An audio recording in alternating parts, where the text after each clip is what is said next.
So thank you for that question. So thriving in your career might be subjective, but there will be a standard definition for that. If you say you are thriving in your career, the first thing that has to be there is that you have to have rest of mind. You are not troubled. You are confident about what you are doing, and you are happy doing it. That's the most important thing. At every point in time in your career, when you say you are thriving, you are at peace in your career. You are happy doing what you are doing, and you are confident you are in the right place. That peace of mind you have at every point in time is what gives you the assurance that you are thriving in your career.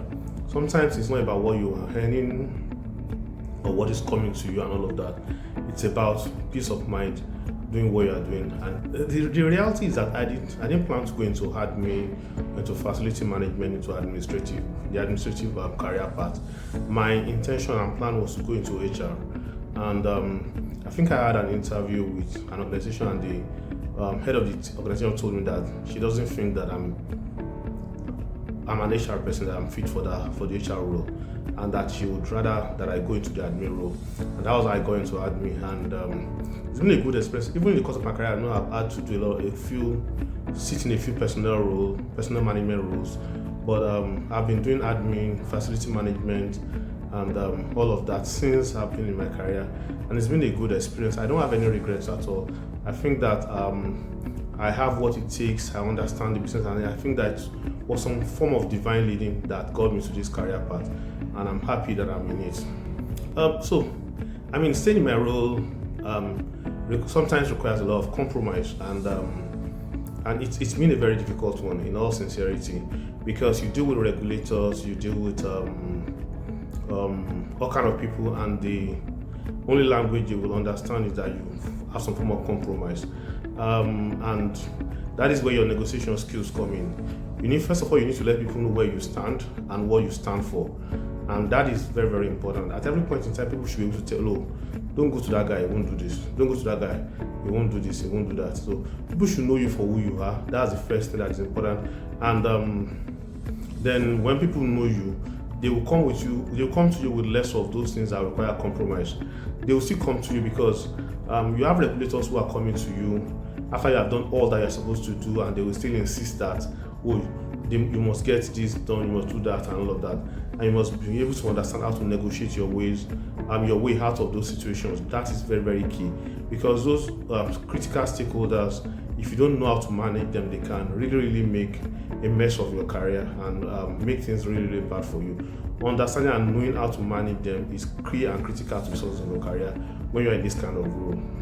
So, in knowing what lines to cross, you have to be extremely careful. Okay, so if you are working in a role and you take a kickback from, in my role, if you're working in my kind of role, I take a big kickback from a vendor or a contractor, you already know that you've lost it, because you can't compel that contractor to give you quality work.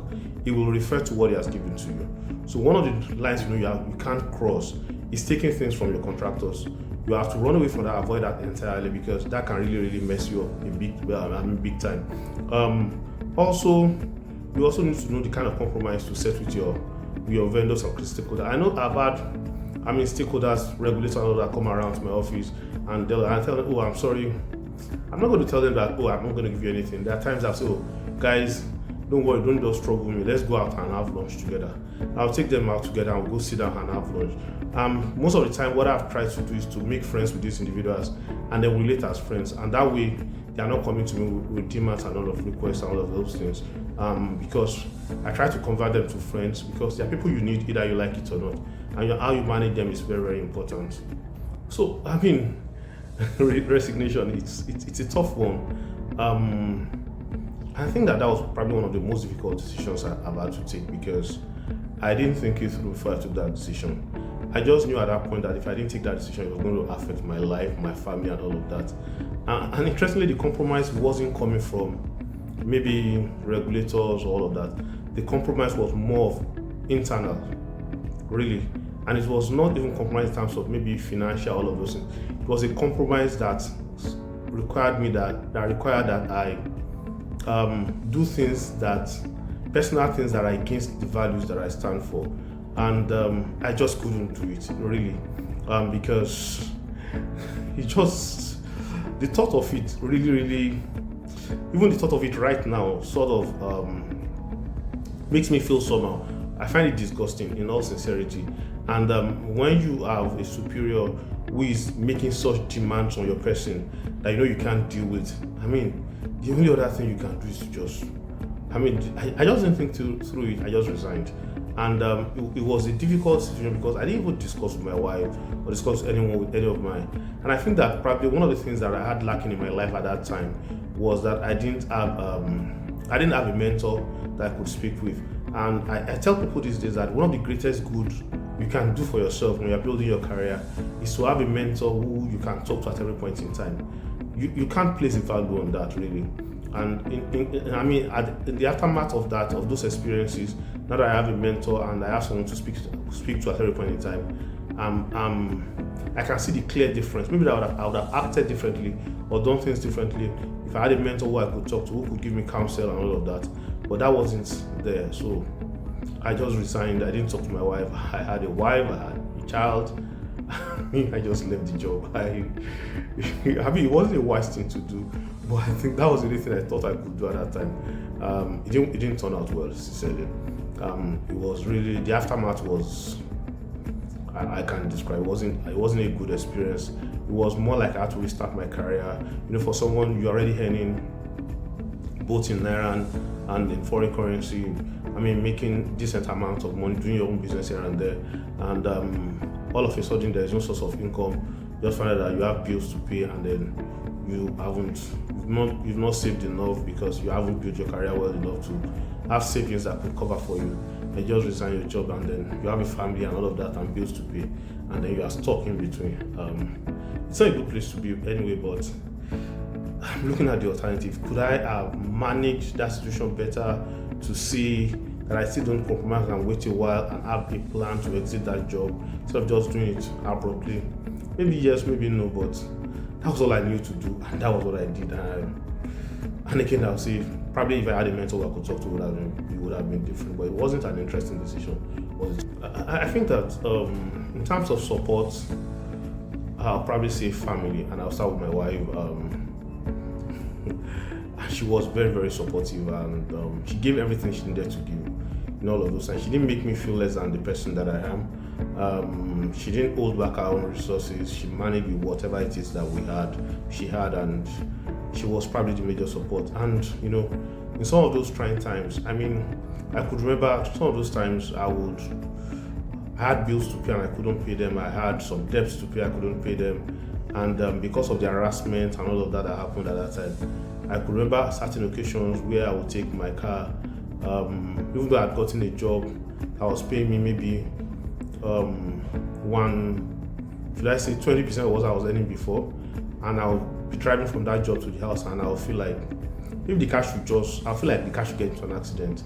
That thought would come to my head that the car should get into an accident, or the car should flip over and get into the ocean and all of that. That if I am gone, if something happens to me, all of these troubles will go away.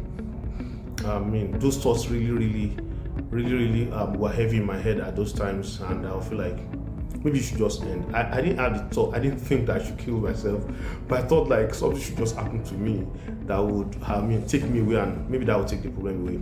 But again, when those thoughts come, I also think like, oh, what will happen to my children, my kids? And I thought in my head, will my mother even survive this? I think that I thought of her more, in all sincerity, because in my head I was saying, okay, maybe my children, my kids, people will take care of them, family will take care of them, my wife will be fine, maybe, I don't know. But I also like, I don't think my mother will survive this. And when I think about that, sometimes I'll just call her and just greet her and all of that. There are not times I want to go back to, really, but they were very, very, very difficult times. And I must say that in situations when things really, really became tough, family came through for me. And I will say, don't lose your family, really. Don't lose your family. My wife, my mom, my dad, my siblings, my wife's parents, my wife's mother. People just came around and helped. So when you also have You should support your family. You should be good to people. You should be responsible to them. You should commit to them, so that when you also need people to come around you, you also that will be helpful. Because if you are somebody who doesn't relate with people, when you need them, they won't also answer to you. So it's critical and extremely important that you find a way to relate with people. Thank God I had a good relationship with my family, with my parents, my siblings, and they really, really supported. I would say the people that came through for me then were family, and of course, at the tail end of it, I got into a new church where I got to have a new family, and they were really, really, really supportive. And I think that was the beginning of my exodus out of this difficult situation, meeting that new family and meeting a leader in that family who became my mentor. I wouldn't tell my story without talking of Pastor Samuel Eleki. His teachings, his support, and all of that. I can't describe it. That helped me to come out of that situation, and I'm grateful to God today that I still have that relationship standing. So I've always had this thought that, so one of the things I learned early in life is that if you want to go for a 5-year academic program and you say, oh, it's long, and you refuse to go for it, either you go for it or you don't go for it, the 5 years will run by.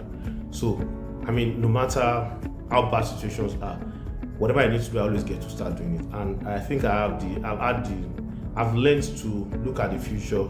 So at every point in time, no matter how bad situations are for me, I'm always doing something that I think will have value in the future.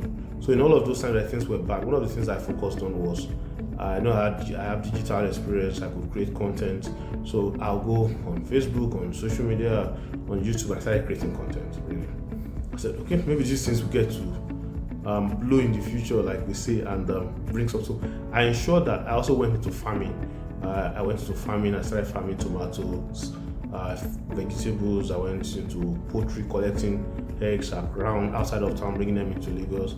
I was going around supplying food to organizations that need food, especially schools that have boarding house facilities and all of that.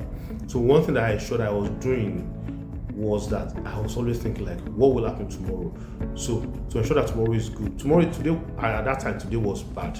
So what I will ask myself is that, what will tomorrow be like? So if I don't do anything about tomorrow, it's going to remain bad. So I ensured that every day I was doing something that could transform tomorrow and make it better. And I ensured that I did that very well. And that really helped me. And in the course of doing that, I also met quite a number of people who really, really admired what I was doing.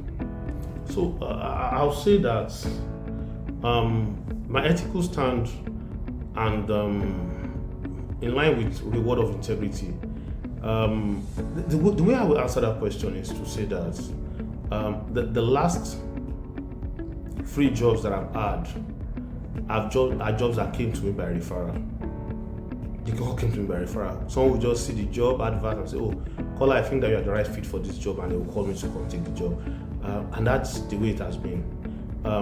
I've had people, I can't forget the story of a colleague of mine at one time that I gave a query in a place where I worked, and she came to me and said that I was the first person to ever give her a query. So in my head, I thought that we had a bad relationship working together. So a few years later, she was working in an organization, and our boss in the new organization needed someone to run a new company. They were going to set a logistics company, and she thought of me and called me up. And I was like, of all people in this world, why would this person call me up? This person doesn't even like me for anything. And she said, yes, he really doesn't like me.